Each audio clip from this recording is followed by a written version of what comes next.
mataas na sahod ang pinag-uusapan natin, syempre kailangan natin ng mataas din na engagement. Hi Bes! Kung interesado ka sa Facebook monetization, this account is for you. I'm Teacher Rosie. I have 100,000 followers on Facebook. Kung hindi ka pa nakasubscribe sa ating channel, mag-subscribe ka na. Bes, paano ka ba sasahod sa Facebook at paano ka mapapansin ni algorithm? Alam mo ba na hindi mo kailangan maging sikat para kumita ng malaki sa Facebook? Kahit konting followers lang, pwede kang kumita ng malaki, oo, posible yan. Basta alam mo kung paano gumagana si algorithm at kung paano mo ito magagamit sa pabor mo. Una sa lahat, kailangan mong gumawa ng content na may halaga.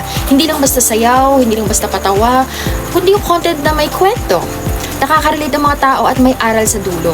Dito pumapasok ang tinatawag na audience retention. Kapag mas pinapanood ng buo ang videos mo, mas pinopromote ito ni Facebook. Kaya sa unang 3 segundo pa lang dapat may hook na kaagad. Isa pa, consistency ang isa sa pinakamalupit na sikreto. Hindi sapat ang isang viral video. Kailangan tuloy-tuloy.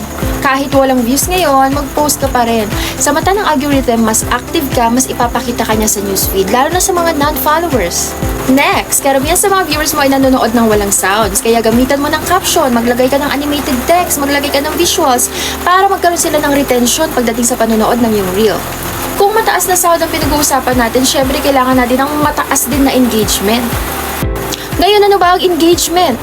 Engagement equals likes, plus comments, plus shares, plus reactions, plus views, plus saves.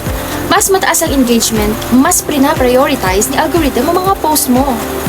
One strategy para tumaas ang engagement ng reel o ng video mo ay ang pagkakaroon ng hook. Yung first 3 seconds sa reel or sa video mo ang magde-decide kung mag-i-stay ba yung viewer mo or mawawala. Another strategy para tumaas ang engagement ng reel or ng video mo, gawin mong tungkol sa viewer mo yung post mo or yung content mo. Gawin mong makaka-relate sila, makakatulong sa kanila, or mapapatawa sila.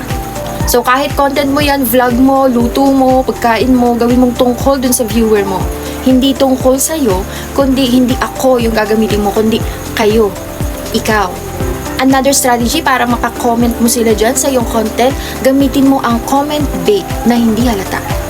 Sa halip na gamitin mo ang comment down, magtatanong ka ng kanilang opinion.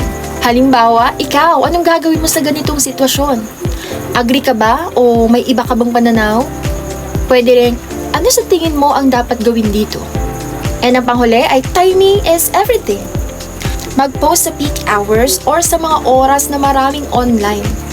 Weekdays, 6 to 9 a.m., 11 a.m. to 1 p.m., 7 to 9 p.m. Kung nagustuhan mo ang video na to, huwag mong kakalimutang mag-subscribe at i-like ang video na to para sa mga susunod pa nating tips. Usapang tips, ano pa kaya ang kasunod na tips na gusto mo ang gawin nating content dito? I-comment mo na yan. See you sa susunod nating video!